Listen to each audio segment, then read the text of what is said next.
मेरे प्यारे साथियों, आज हम लोग इस वीडियो में समझेंगे रक्त के बारे में। एक्चुअली में जो रक्त है ना, वो परिवहन तंत्र का भाग है। तो समझते हैं आज रक्त के बारे में। रक्त को हम लोग कई नाम से पुकारते हैं। रक्त भी बोलते हैं, रुधिर भी बोलते हैं, खून भी बोलते हैं। रक्त ज्यादा भारी वर्ड अगर मतलब किसी को प्रभावित करना है तो हम लोग बोलते हैं लहू। नहीं कहते हैं मैं अपने लहू से तुम्हारी खत को लिखा, मतलब एकरा मतलब क्या, अपना खून से खत को लिखा। और बाद में वही खूनिया जब चूसना चालू करता है तब पता चलता है।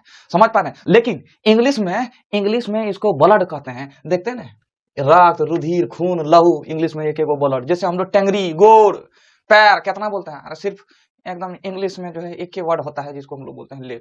ठीक है, सबसे पहले फैक्ट को समझते हैं। ब्लड, छोटे छोटे फैक्ट को समझेंगे, इसके बाद हम लोग ब्लड से एकदम समग्र रूप से अध्ययन करेंगे। ठीक है, देखिए ब्लड जो है ना, ब्लड एक तरल संयोजी उत्तक है। इस ससुरे उत्तक क्या होते हैं? उत्तक को हम लोग इंग्लिश में टिश्यू कहते हैं। टिश्यू मतलब क्या होता है?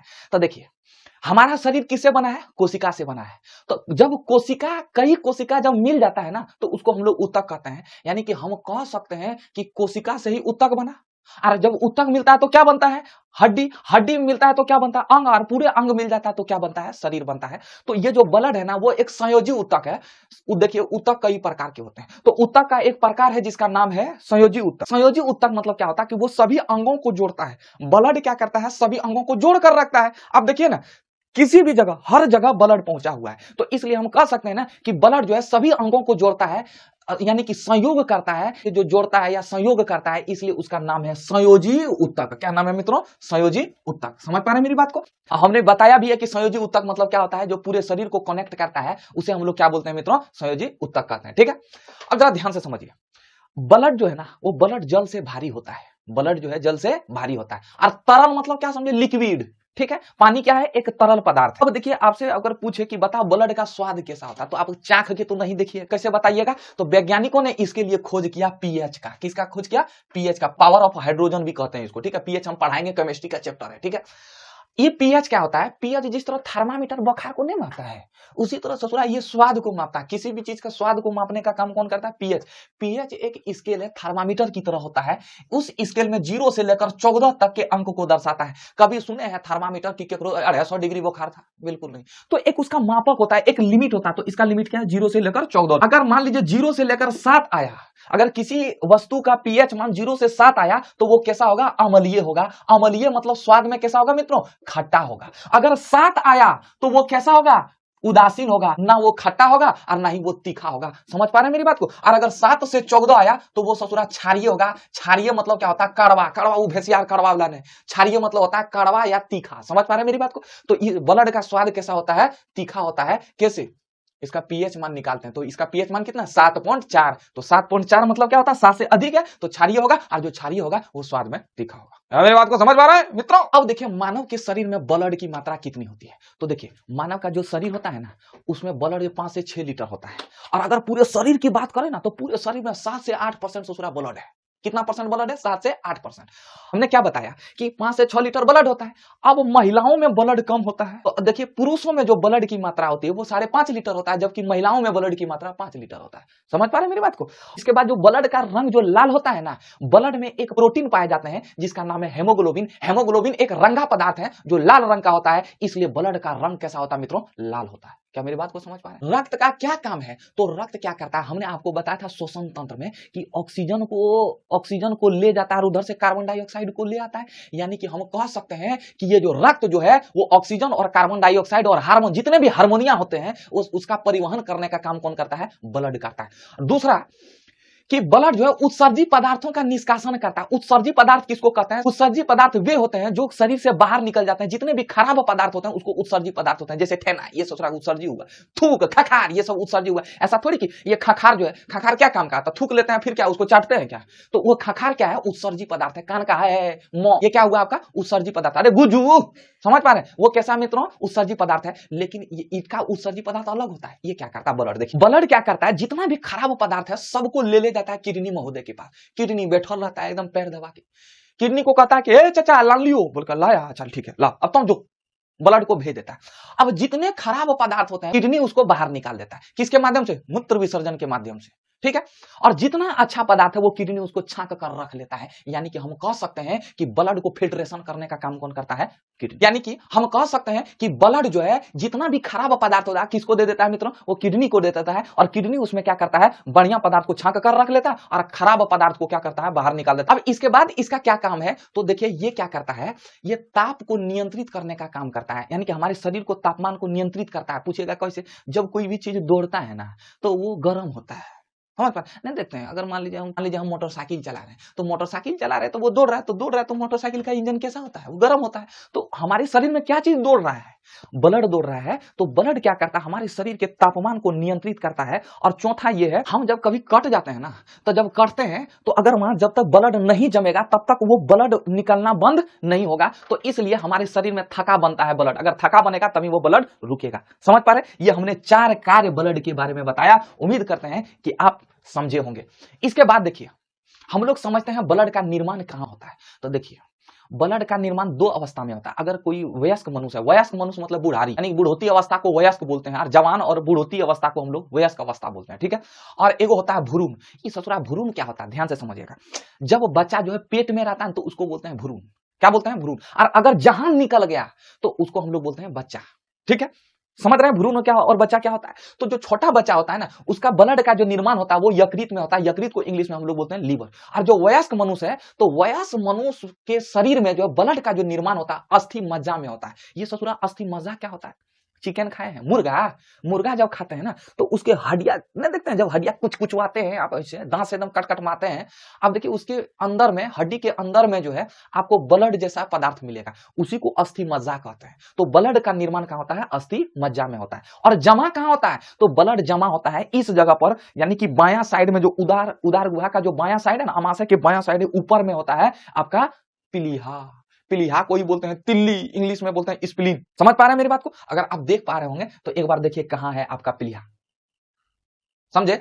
अब देखिए, यानी कि हम कह सकते हैं कि यहाँ जो पिलीहा है वो ससुरा ब्लड बैंक है। ब्लड को जमा करके रखता है। बैंक मतलब क्या होता है? कोई भी चीज को जमा करना उसको बोलते हैं बैंक। पानी को जमा करते हैं तो वाटर बैंक बोलते हैं, और पैसा को जमा करते हैं तो उसको बैंक कह देते हैं। एक्चुअली में उसको हम लोग बोलते हैं मनी बैंक। समझ पा रहे हैं? जहां आदमी को जमा करते हैं उसको बोलते हैं आदमी बैंक, जहां दरिद्र को जमा करते हैं उसको बोलते हैं दरिद्राह बैंक। समझ पा रहे हैं? तो वयस्क मनुष्य के शरीर में ब्लड जो जमा होता है वो कहां होता है मित्रों? आपका स्प्लीन में होता है। इसलिए स्प्लीन को कहा जाता है ब्लड बैंक।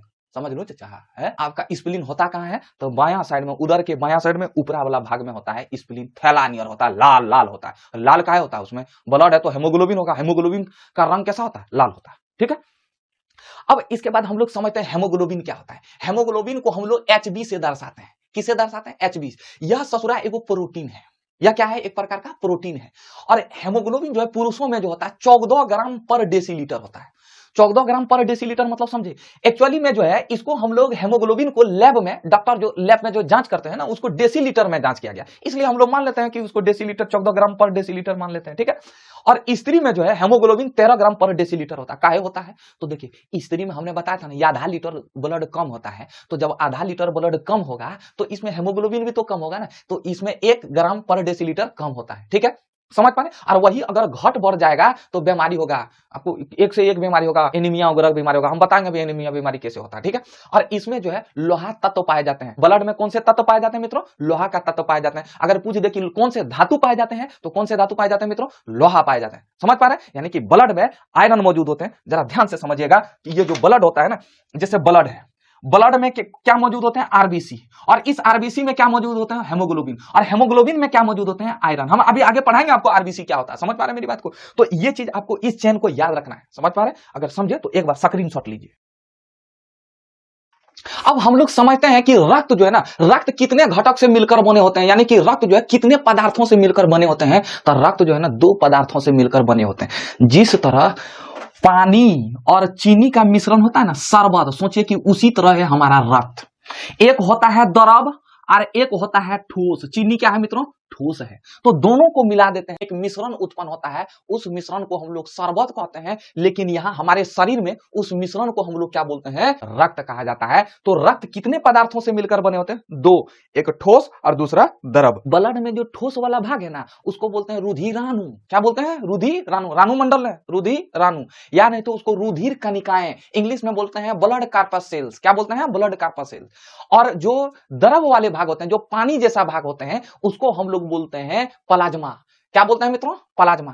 प्लाज्मा आप देखे हैं, प्लाज्मा कौन सी अवस्था है, प्लाज्मा मतलब चिपिर चिपिर होता है, जैसे देखिए है इसको निकाल देते हैं। या नहीं तो नहीं देखते हैं, कोई आदमी कुल्ला करने जाता है चापाकल पर, वो एकदम भर बाल्टी जो है अपना खाखार जो है चापाकल पर फेंक देता है, और उसको जिस समय बहाने का प्रयास करता है तो एक बार इधर से, जैसे इधर से पानी देगा तो एक बार इधर हो जाएगा, फिर इधर से पानी देगा एक बार इधर हो जाएगा, अंत में मारता है जोर से, तभी वो जो है बाहर जाता है। समझ पा रहे, यानी कि वो चिपचिपा पदार्थ है, वो जो अवस्था है ना, खाखार की जो अवस्था है, या हे म्यूकस की जो अवस्था है, स्पर्म की जो अवस्था है, वो कैसी अवस्था है मित्रों, प्लाज्मा है। समझ पा रहे हैं, प्लाज्मा पदार्थ की कितनी अवस्था होती है, तीन अवस्था। तीन अवस्था के भी अलावा एक और अवस्था होगी प्लाज्मा अवस्था। तीन अवस्था कौन कौन सी, ठोस, द्रव, गैस और एगो प्लाज्मा। ये ससुरा प्लाज्मा क्या होता है, अब ध्यान से समझिएगा। ब्लड में ना सबसे ज्यादा जो पाया जाता है वो प्लाज्मा पाया जाता है। 55 से लेकर 60% तक प्लाज्मा पाया जाता है ब्लड में, और इसके बाद जो है 40 से लेकर 45% जो है रुधिराणु पाया जाता है। यानी कि हम कह सकते हैं कि ब्लड में सबसे ज्यादा अगर पाया जाता है तो द्रव भाग, और इसके बाद जो है क्या पाया जाता है, तो वो आपका ठोस भाग पाया जाता है। तो सबसे पहले हम लोग प्लाज्मा के बारे में पढ़ते हैं। प्लाज्मा को प्लाविका भी बोलते हैं। क्या बोलते हैं मित्रों, प्लाविका भी बोलते हैं, और इंग्लिश में इसका नाम है प्लाज्मा ही है। ठीक है, प्लाज्मा जो है हल्के पीले रंग का चिपचिपा द्रव होता है। किस तरह का द्रव है, ये हल्के पीले रंग का चिपचिपा द्रव है, और यह रक्त का सबसे महत्वपूर्ण भाग है। यह रक्त का कैसा भाग है मित्रों, सबसे महत्वपूर्ण भाग है। प्लाज्मा में 90% जल होते हैं और 10% जो है प्रोटीन होते हैं, कार्बोहाइड्रेट होते हैं, कैल्शियम वगैरह होते हैं। ये 10% यानी कि जल की मात्रा कितनी होती है, 90% होती है, बाकी जो है 10% जो है अन्य चीज होते हैं, जैसे प्रोटीन हो गया, कार्बोहाइड्रेट हो गया। और एगो वर्ड आया है प्रतिरक्षी पदार्थ। प्रतिरक्षी पदार्थ को इंग्लिश में बोलते हैं एंटीबॉडी।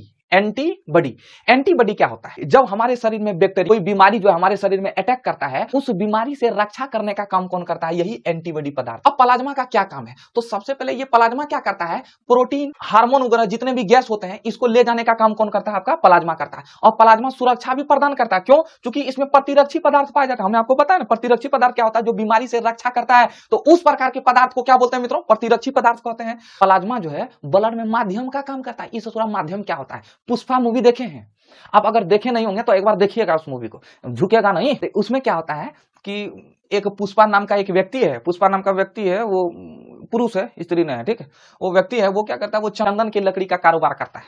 और चंदन की लकड़ी का कारोबार करता है। एक्चुअली में हमारे भारत में चंदन को खरीदना और बेचना इलीगल है, पुलिस पकड़ लेगा तो आपको जेल कर देगा। समझ पा रहे, तो वो जो है पुष्पा चंदन की लकड़ी का खरीद बिक्री करता है। तो उसी समय ये जंगल में ये क्या करता है, लकड़ी को छिपा कर रखा था, और छिपा कर रखा था तो पुलिस को पता हो जाता, आता है छापा मारने के लिए। उतना लकड़ी है तो कहाँ उसको छुपाएगा, और जल्दी से ना छुपा भी नहीं पाएगा। तो वो क्या करता है, पीछे में एक नदी बहती है, उसी नदी में ये क्या करता है, सारे चंदन की लकड़ी को फेंक देता है।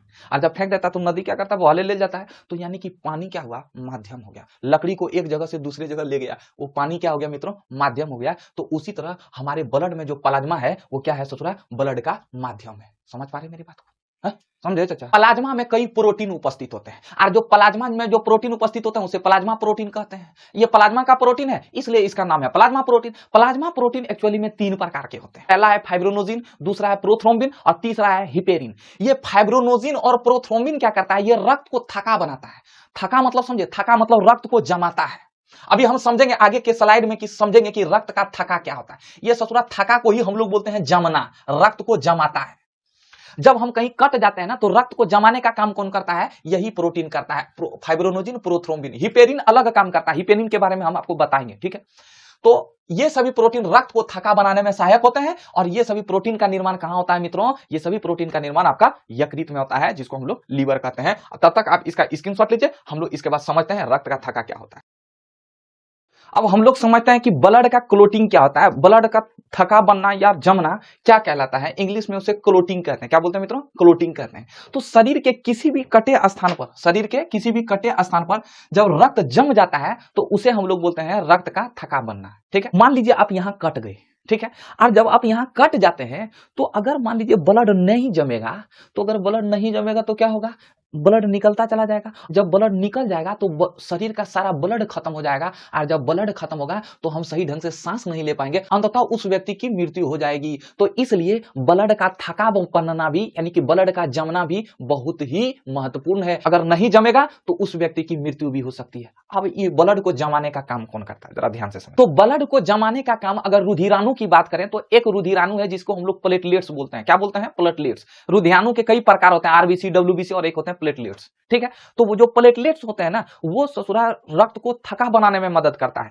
और दो जो प्रोटीन हम बताए थे ना प्लाज्मा में, फाइब्रोनोजिन और प्रोथ्रोम्बिन, ये भी जो है प्रोटीन के रूप में ये रक्त को थका बनाने में दो प्रोटीन मौजूद होते हैं। वो है आपका फाइब्रोनोजिन और दूसरा है आपका प्रोथ्रोम्बिन। अगर धातु की बात करें या तत्व की बात करें तो कैल्शियम भी जो है रक्त को थका बनाता है। अगर विटामिन की बात करें तो विटामिन के जो है वो रक्त को थका बनाने में मदद करता है। अब जरा ध्यान से समझिए, अगर मान लीजिए हमारे शरीर के अंदर ही अगर ब्लड जम जाए या थका बन जाए तो वो क्या करेगा, ब्लड जो है प्रेशर से बहता है। ब्लड जो है कितना प्रेशर में बहेगा, तो हमने आपको बताया था 120/80, यानी कि 120 के रफ्तार में जाएगा और आएगा 80 के रफ्तार में। समझ पा रहे हैं मेरी बात को? अब हम आगे चर्चा करेंगे ब्लड प्रेशर के बारे में। ठीक है, किसी भी नस पर ब्लड जम गया तो जब जमेगा तो ब्लड इधर रफ्तार में जा रहा है, तो जब रफ्तार में जाएगा तो इतना प्रेशर है ब्लड में, वो ब्लड क्या करता है, वो नस को फाड़ देता है, और इसी नस को फाड़ने की बीमारी को बोलते हैं हेमरेज।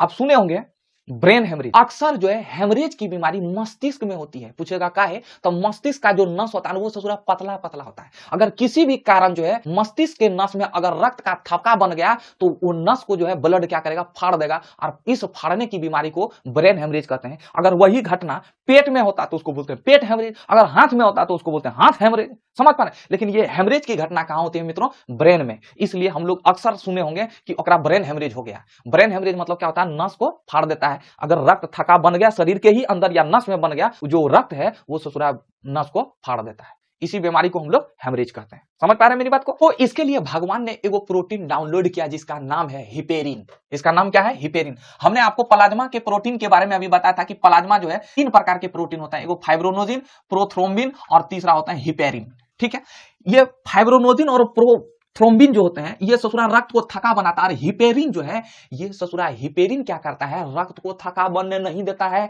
यानी कि ये हिपेरिन जो है किसका दुश्मन हो जाता है? ये दोनों का दुश्मन। ये बोलता है कि हम रक्त को जमावे करेंगे, और ये कहता है हम रक्त को जमने नहीं देंगे। तो हमारे नस में रक्त को जमने कौन नहीं देता मित्रों? हिपेरिन नहीं देता है। अब जरा ध्यान से समझिएगा, देखिए कितना अच्छा कॉम्बिनेशन है सबों में। हिपेरिन क्या कहता है कि हम तुमको जमने नहीं देंगे, और ये फाइब्रोनोजिन और प्रोथ्रोम्बिन क्या कहता है, हम तुमको जमेबे करेंगे। लेकिन हिपेरिन की एक खराबी यह है कि हिपेरिन जैसे वायु के संपर्क में आएगा तो वो ससुरा मर जाता है। हिपेरिन काम करना बंद कर देता है, और ये दोनों जो है ये वायु के संपर्क में आराम से काम करेगा। तो अब देखिए कितना अच्छा कॉम्बिनेशन बैठ गया।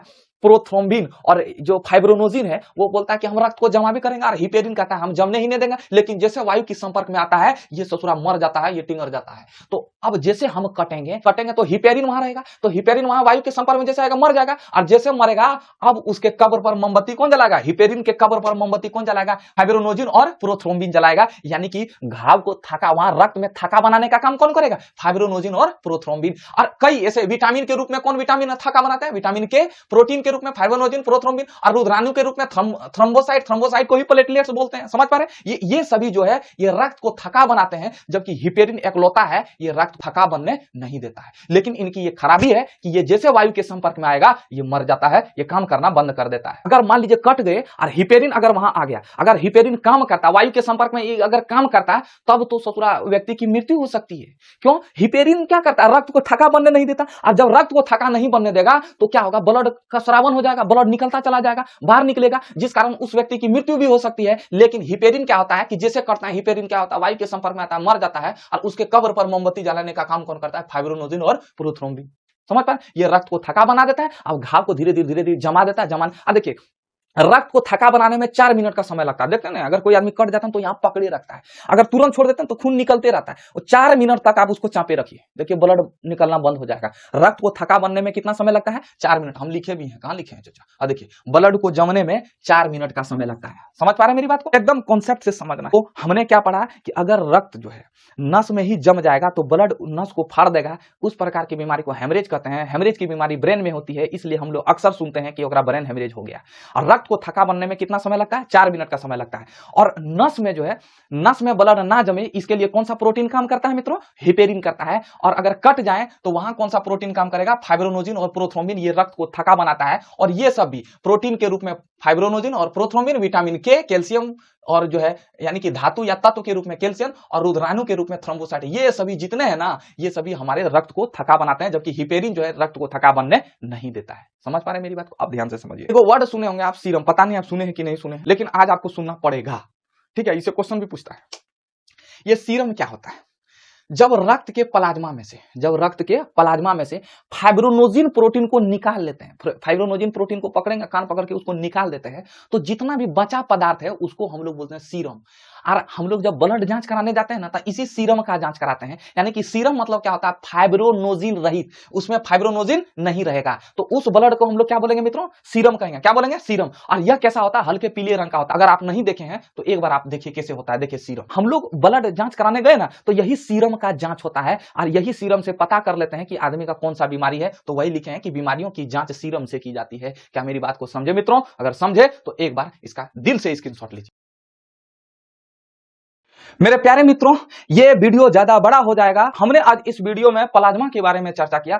अब जो रक्त का जो अगला भाग है ना, यानी कि जो ठोस भाग है, रुधिराणु जिसको ब्लड कार्पसेल्स कहते हैं, उसको हम लोग अगला वीडियो में देख लेंगे। तो उम्मीद करते हैं कि रक्त आप समझे होंगे, कंसेप्ट से समझिए। ठीक है, क्योंकि आप कितना दिन तक याद कर सकते हैं? अगर आपको दिमाग में रहेगा ना, तो जीते जी तक आपको याद रहेगा ब्लड। ठीक है, और अगर आप, जरूरी नहीं कि आप सिर्फ जो है एग्जाम के लिए ही ब्लड को पढ़ते, सामान्य व्यक्ति को भी ब्लड के बारे में समझना चाहिए। तो मिलते हैं नेक्स्ट वीडियो में। बहुत बहुत धन्यवाद।